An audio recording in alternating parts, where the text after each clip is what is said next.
Good evening, everyone. Here with our first delve into a little bit of NASCAR talk on the channel here. My name's Sean, SEC Sean. We just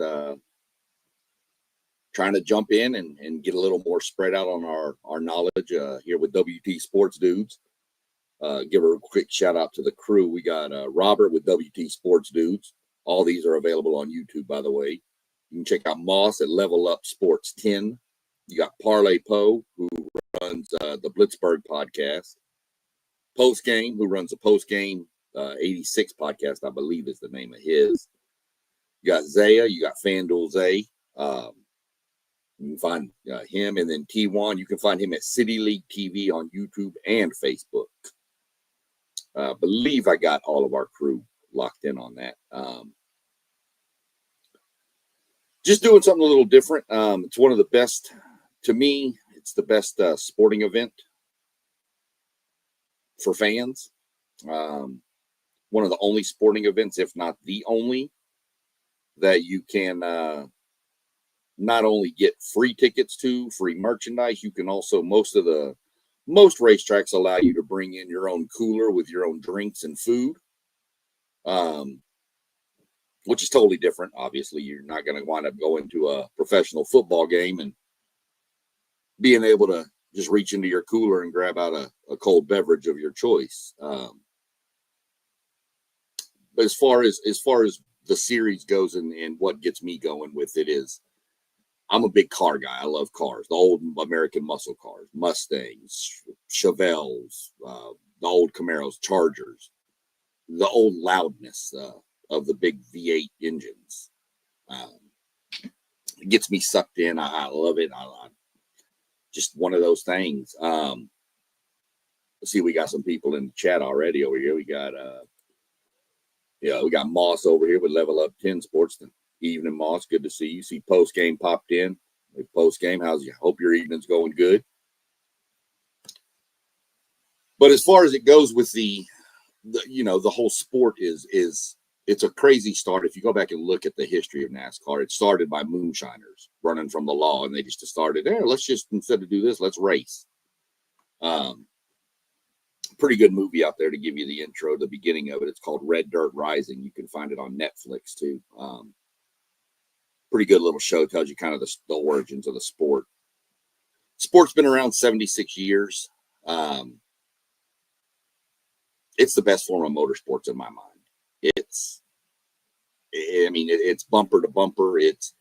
I explain to some of the guys when I'm explaining to get on the interstate and get 2 inches, 3 inches behind the car in front of you, but now do that at 180 miles an hour. And you got a car to your right and a car to your left, and they're about 6 inches off the side of your doors. The amount of skill it takes to do something like that, it freaks me out just thinking about it.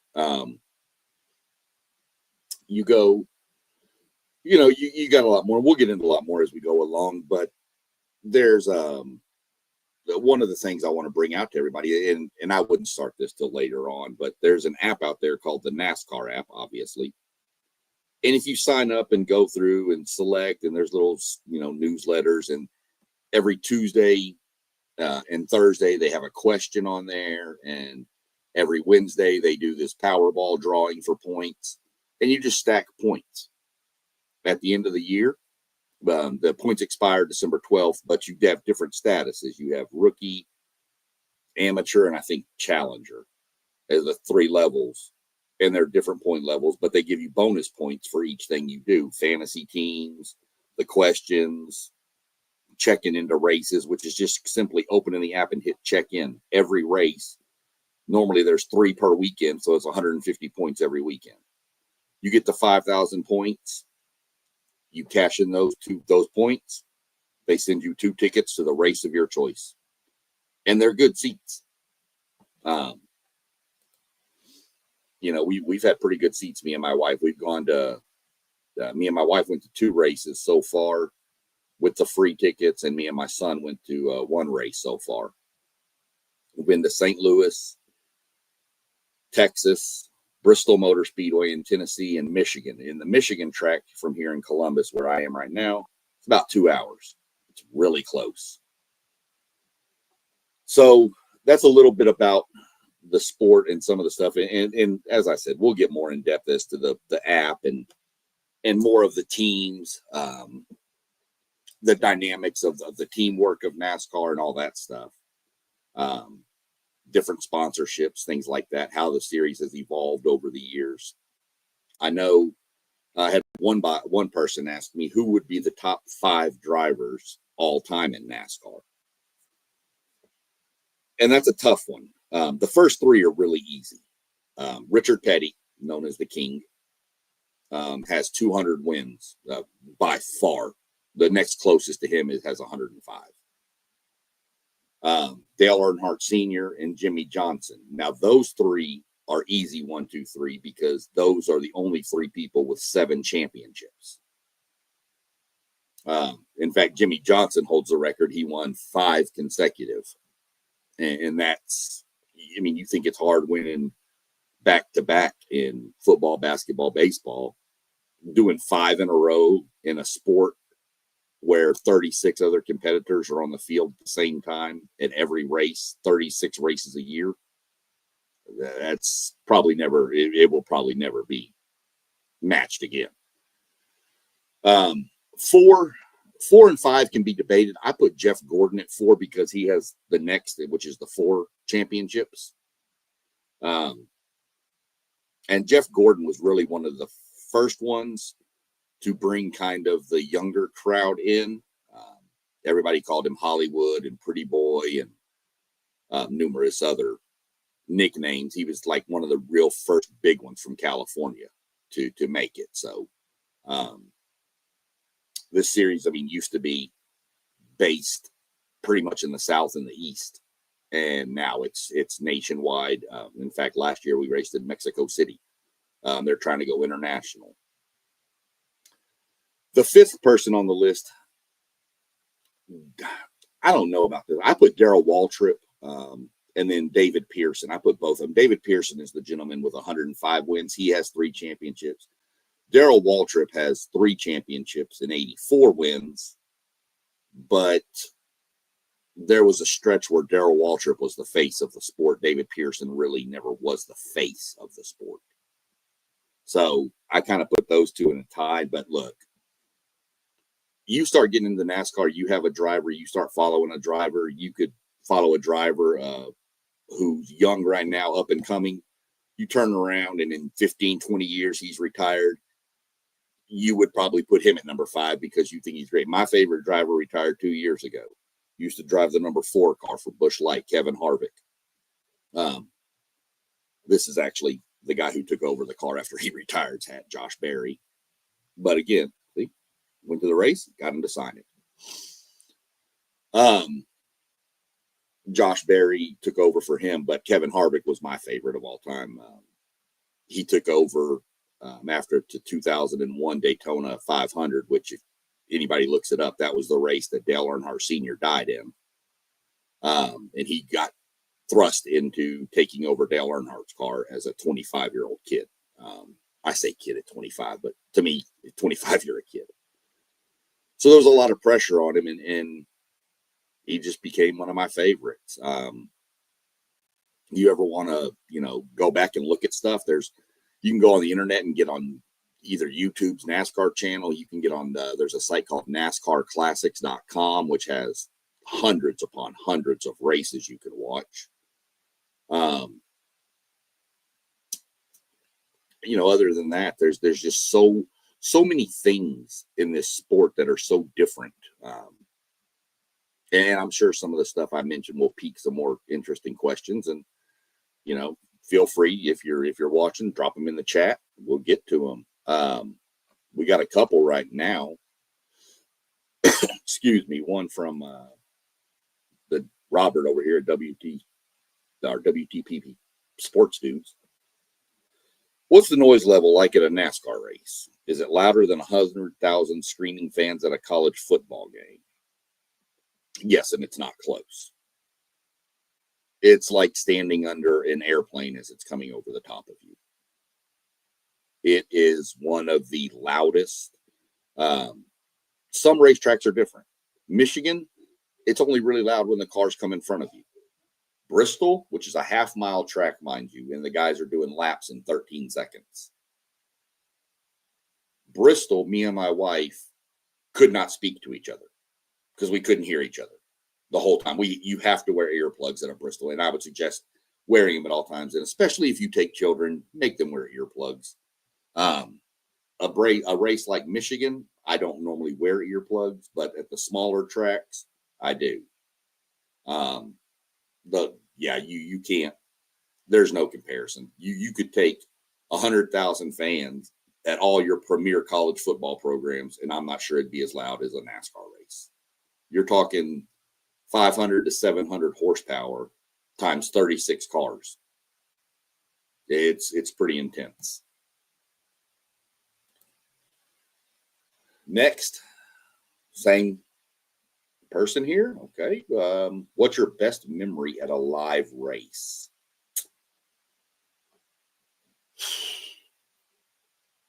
It's kind of a tie. The first race, well, not the first race, but one of the races of the first race I went to with my son was the final year that my favorite driver was racing.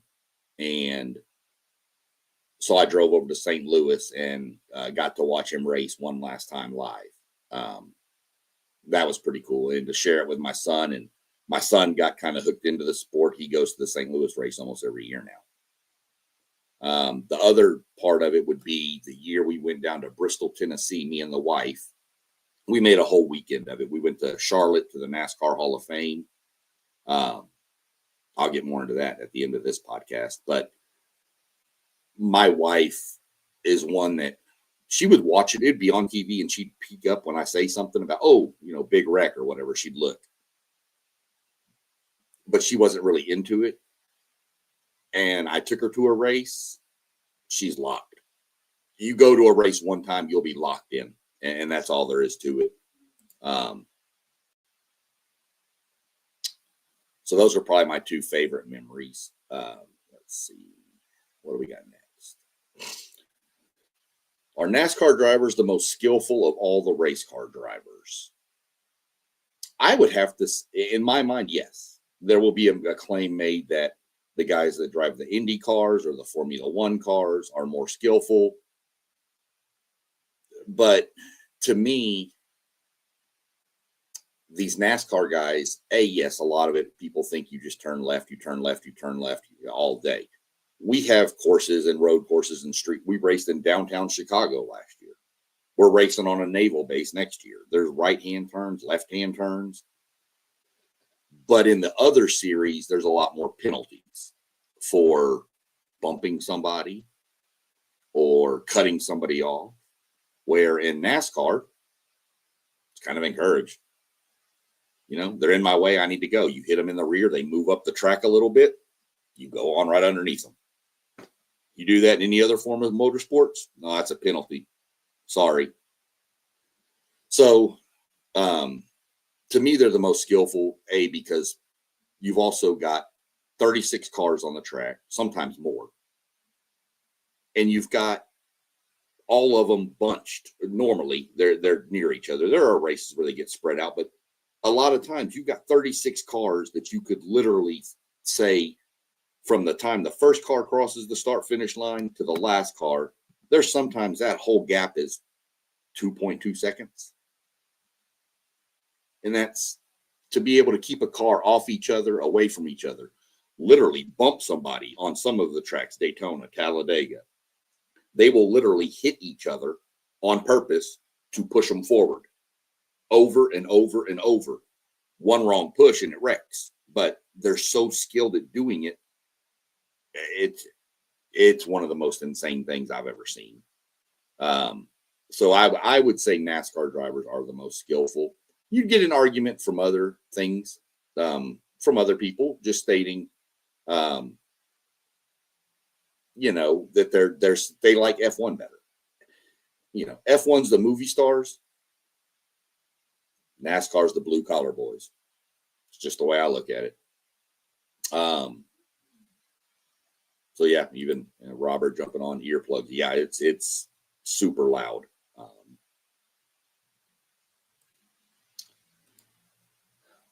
Post game, good question. How good was Danica?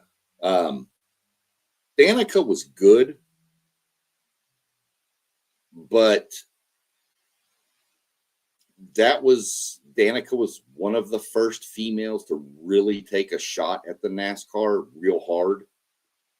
And she didn't get a lot of respect, which was shocking too, because at one point her boss was Tony Stewart, who was another one of the premier drivers. Tony Stewart is an amazing driver in his own right. He drove Indy cars, he drove NASCARs, and now he's racing dragsters in the NHRA drag race series, and he owns the team. But he owned a NASCAR team also, and she was on that team. She never got respect. She would get bumped, she'd get spun, she'd get wrecked. But I liked Danica. I thought she was good for the sport. She brought in a lot of young girls that we see that are in the lower series of NASCAR right now. They're in there because of people like Danica Patrick. And I think it's a good thing. There's one girl, I think she races, I want to say she races in the ARCA series, which is the lowest tier of motorsports for NASCAR. NASCAR has like baseball does. They have tiers. We have the ARCA Menard series, then you have the Truck series, then you have the Xfinity series, then you have the Big Boys, the Cup series. She's down in there, but her name's Isabella Robusto, and that girl's always in the top 5. She's a name I'm watching for females to come out of the levels down there. Differences between, we already kind of talked about that, but those differences between the penalties for bumping each other and stuff, there's also some others. I mean, NASCAR cars are all the same, give or take. They're stock cars. They're cars. They have to be in production from the manufacturer to be raced. And of course, they're modified with bigger engines and roll cages and all that safety stuff. But Ford races the Mustang. Chevy races what is now the Camaro, but they're stopping production of the Camaro. So Chevy has to find a new car. And Toyota uses the Camry. Those are the 3 manufacturers right now in the sport. But NASCAR and Indy race laps. Formula One races a clock. They set a timer for 2 hours and they race for 2 hours. Or if they finish all the laps, fine. But if they don't, and there's 10 laps left, they just end the race after 2 hours. NASCAR races based on what size track you're at. So like the Daytona 500 is a 2-mile track, 2.5 miles, sorry. So they race 250 laps. Bristol, the race I was talking about, the short track, is a 1/2-mile track, but the race is called the, Bristol Night Race by Bass Pro Shops 500. That's 500 laps. So, which is 250 miles on a 1/2-mile track. But it depends on the size, and that's how you get the justification for, is it going to be a 200-lap race or a 400-lap race? So that's the difference there. NASCAR will invoke time standards if there's an issue with some tracks don't have lights. So they can't race, obviously, in the dark because the cars don't have headlights. They look like it, but they don't. So they can't race at night. So like when we raced in Chicago a couple of years ago, when the torrential rain fell, they wound up having to cut the race short because sunset was at SO time, like at 8:20. So they had to cut the race at 8:15. So when they got to 8:15 and the driver hit the start finish line, they said last lap. And that ended the race early because the lights weren't enough on the streets of downtown Chicago to light it for a NASCAR. So that's the difference between those right there. As I mentioned, you have 3 main manufacturers: Ford, Chevy, Toyota, and that's in the top 2 series. In the 3rd series, the Truck series, that is that's 3 also, but next year Dodge is making their comeback. So next year you'll have Ford, Chevy, Toyota, and Dodge in the truck series. And Dodge is bringing back their Hemi and all that. So pretty exciting to have the Dodge boys come back. They were always a pretty big part of this sport. Going back to what I was talking about earlier about the memories and the Hall of Fame over in Charlotte, that is the most fan-friendly, hands-on Hall of Fame I've ever been to. And I have been to every major sports Hall of Fame. I've been to the pro football, basketball, baseball, and hockey. I've been to all of them. And that one right there is by far the most fan-friendly. You go in, you get your little badge when you check in, get your picture made. They put your picture up on the big screen and you check off who your favorite drivers and all this, and it puts up all these stats up there for you. Your badge has a little thing on it you can scan to set off different, little modules and stuff. You can actually do a pit crew inside of there. You can, put the gas in, change the tires, jack the car up. You can get on their simulator and race an actual car. And then if you're good enough on the simulator, then you can actually go into an actual race mechanism inside of a car with 12 other people racing on a big screen. As much as I'm into NASCAR, I didn't do too well on a simulator. I'm just going to go ahead and tell y'all. I was pretty good at going in circles, just not on the track. But there, you can sit there, and if you go with some people, like I can sit here and I'm just going to throw out post game because I see his name first. He can sit on the other side and he can be like the race director, and I'm the commentator, and he can tell me what I'm fixing to see, and so I know what to talk about and all this. Tons of artifacts in there, tons of just history of it.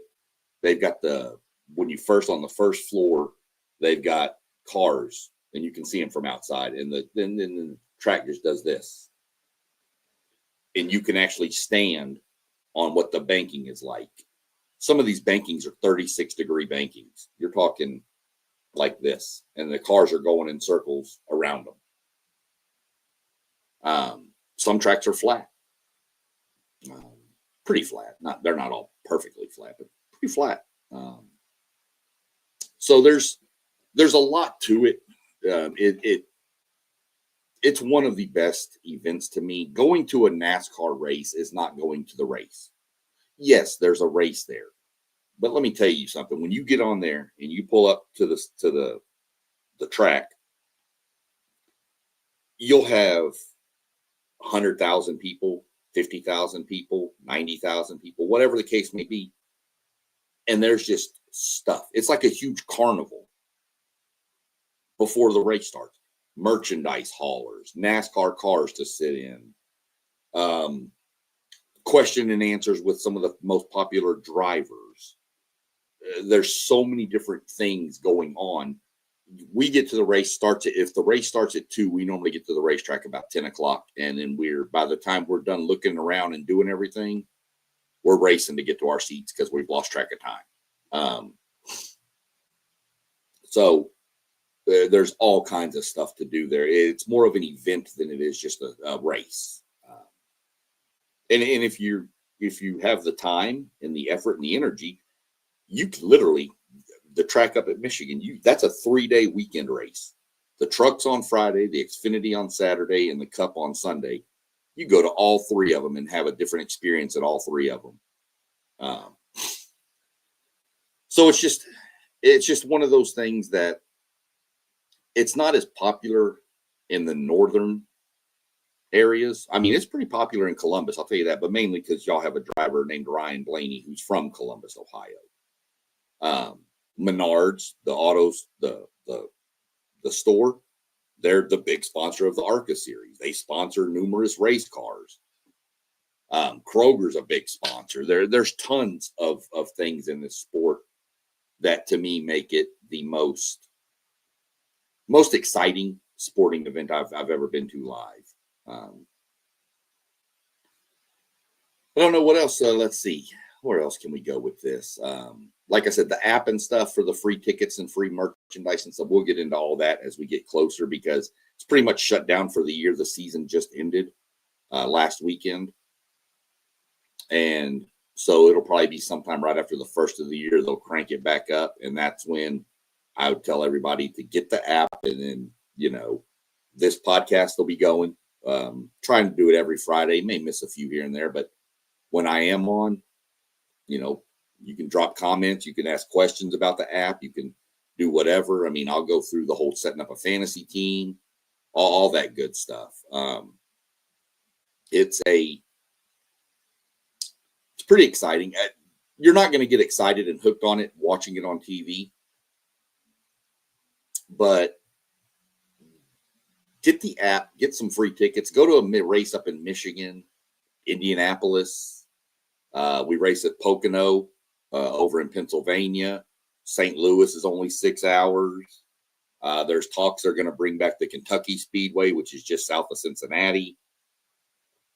You're only, even the Bristol race is only 6 hours away down there. And to me, that's the ultimate racetrack. That one in Atlanta are probably my two favorite racetracks. So, once you go, you're going to be hooked, especially if you like cars. It's loud. It's very loud. It's just loud. And it's not, there's dirt and debris flying all over the place because cars are going by at such a fast rate of speed. It's like you may notice my shirt says Blackjack. Well, that's Josh Berry. He drives the number 21 car. And he won the race in Las Vegas this year. So they put out a shirt called Blackjack, and I immediately had to have it.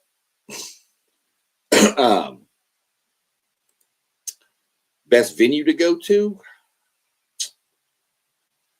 I would always, as much as I hate to say it, being I'm from that state, I would not go to the Texas race.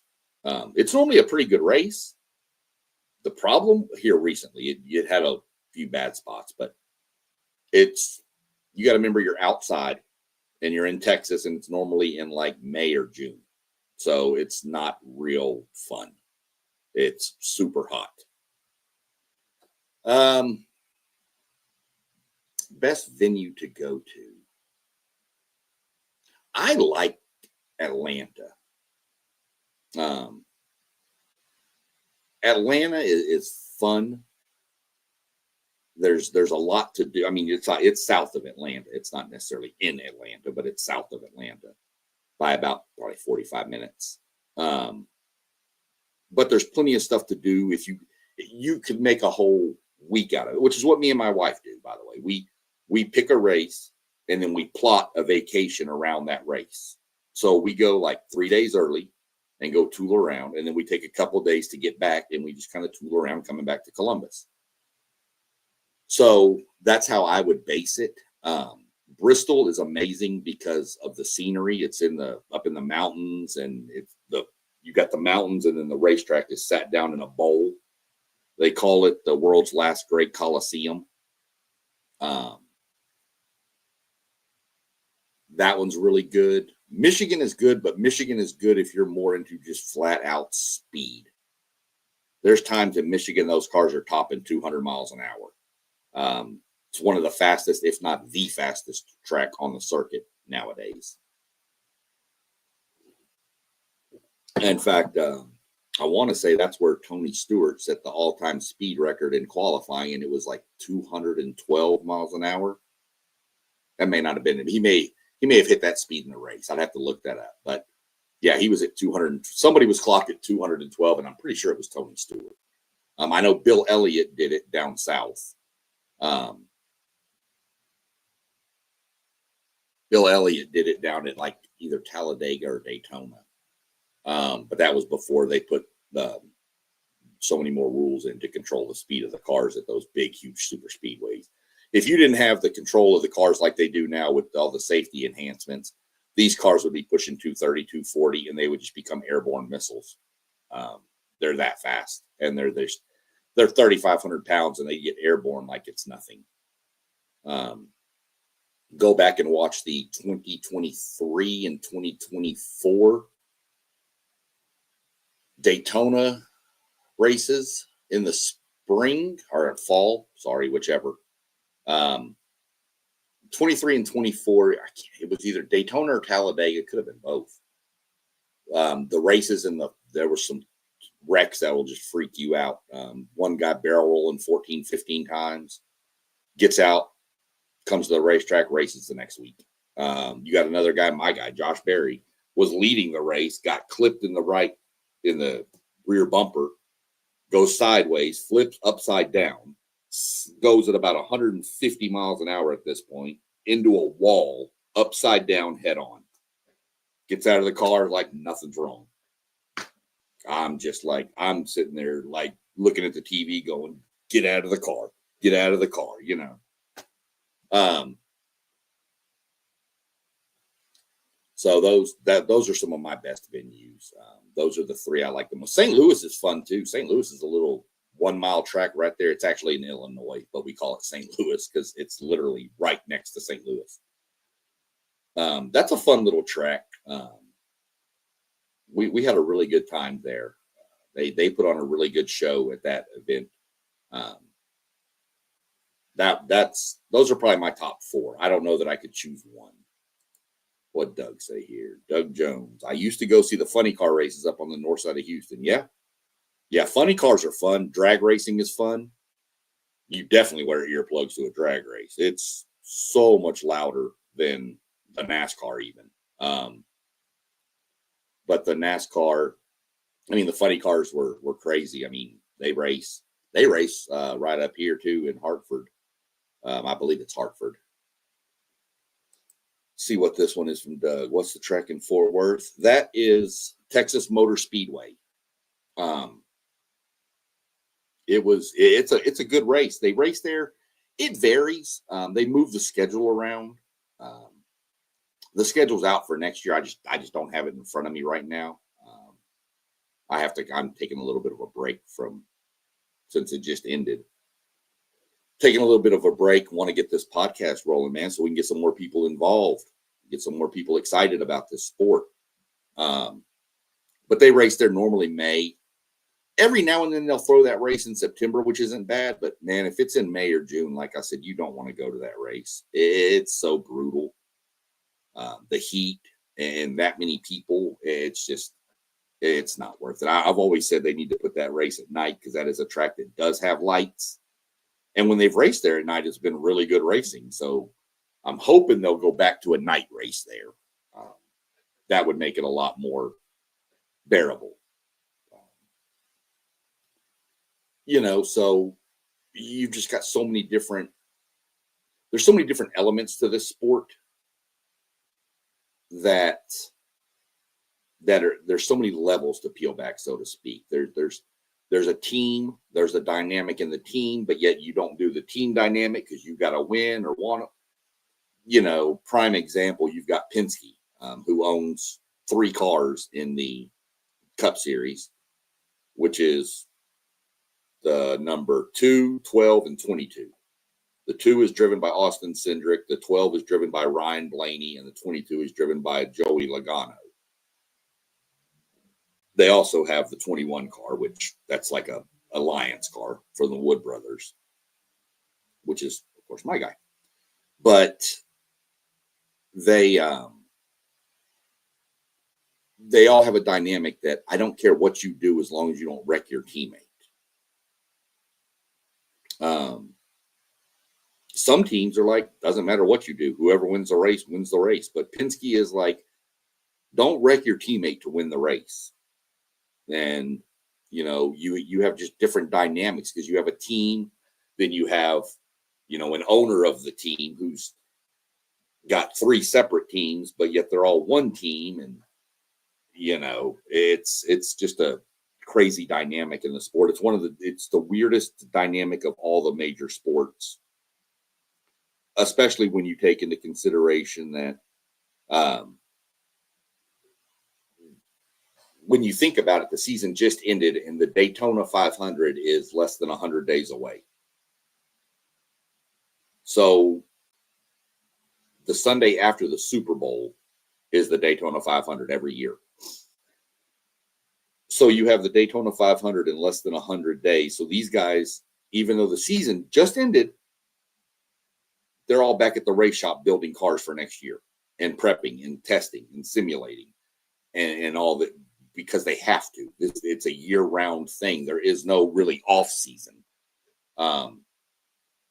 They go, pretty much all the teams are based out of Charlotte, North Carolina anyway, or right around there.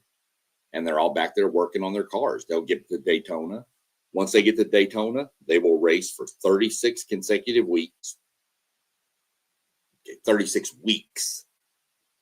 And I think they have 2 off weeks next year. Some years they only have 1. This year we only had 1 off week, and that was Easter. Easter is always an off week. Easter and Mother's Day are normally the days they take off. So, but you're talking 36 races traveling all over the U.S. Start in Daytona, go to Atlanta, go to Austin, Texas, out to Las Vegas, down to Phoenix, back over to Tennessee, up to Virginia. They're all over the U.S. Like I said, last year was crazy because when they left the Michigan race we were at, the cars were loading up and they were going to Mexico City from Michigan. But yet they were in Fort Worth, Texas 2 weeks prior to that. I was like, wouldn't it have made sense to go to Mexico City from Fort Worth versus Michigan? But whatever. So it's a huge, long sport. They do have playoffs. It's not just how it used to be back in the day where it was just a point system, and half the time by the four races left in the year, you already know who the winner was. So they went to a playoff format, and it's the only sport to this day that when the playoffs start, you have 16 drivers. You race 3 races. The top 12 after that in points or have won a race move on. And you do that again, and then you cut it down to 8, and then you do it again with 3 races to get to 4 people. When you get to 4 people, the championship race was in Phoenix last weekend. Next year, it'll be in Miami.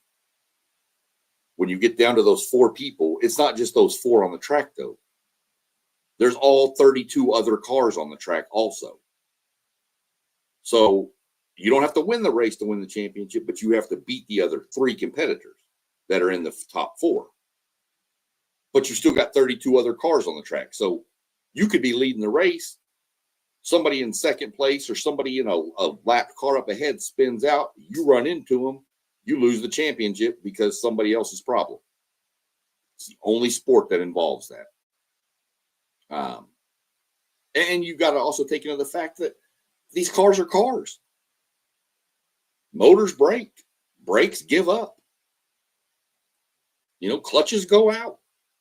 So you could be winning the race. Your clutch goes out. You go in to get a pit stop for gas. You can't get the car started because you can't get it in gear. You got to get the car pushed. Now you've gone from leading the race to now you're 20th. It's just one of those. It's something I wish everybody could experience at least once and make their own decision for. I'm gonna put some more stuff together for probably next week, and I'll go next week. I'll probably break down more of I'll have the schedule put up, so if anybody wants to know when races are, or you got questions on how long does it take to get the points built up. I mean, I can tell you this right now: if you do the app and you're adamant and you stay on top of the stuff, you can have 5,000 points by the time of the next year's over. I was on it this year. I did it every day. I'm obviously at the highest tier, but I had, I think I finished with 12,000 points. And if you think, I'm not going to go to a race next year, you don't have to. They have sweepstakes. You take your points, put them on a sweepstakes. Sometimes it's free Sunoco gas for a year. Sometimes it's win a VIP trip to the championship race. Just all kinds of different stuff. So there's plenty to do with the points and the stuff you earn.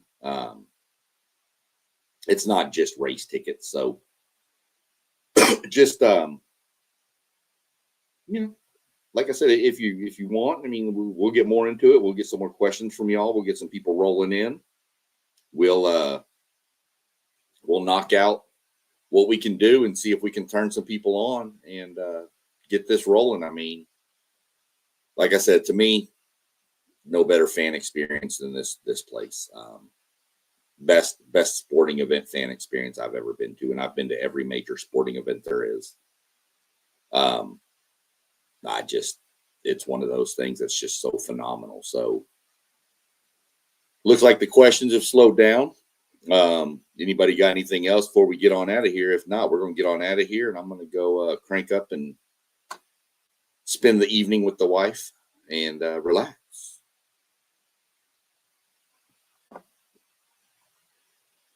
So, all right, gentlemen, ladies, children, everybody, don't forget now. You watch us, go like and subscribe to us, me, all the channels that we mentioned earlier. You'll see them probably roll by at the end of the video too. Go like and subscribe. That's what we do. I mean, we don't do this for fame and fortune. We just do it for the love of whatever the sport is, and trying to get more people involved, and anything we do from there. And one more quick topic on that. A lot of times, if you and your wife or girl or whatever want to go to a race and you got kids, normally the Truck Series and the Xfinity Series, their tickets are free for children under 12. So just another way to make a family event out of it. And who knows, might even make a young race car driver out of one of them kids. I keep trying to get my granddaughter to do it, but my daughter says no. So we'll jump on. We'll get some more stuff loaded for next week. We'll jump on next week. Other than that, check us out. We'll be back on the channel tomorrow. We'll be back on Sunday. We'll be back on probably Monday. Pretty much every day. Come check out WTP Sports Dudes. You won't regret it. I promise. Other than that, everybody have a great night. Stay safe, and we'll catch you on the next one.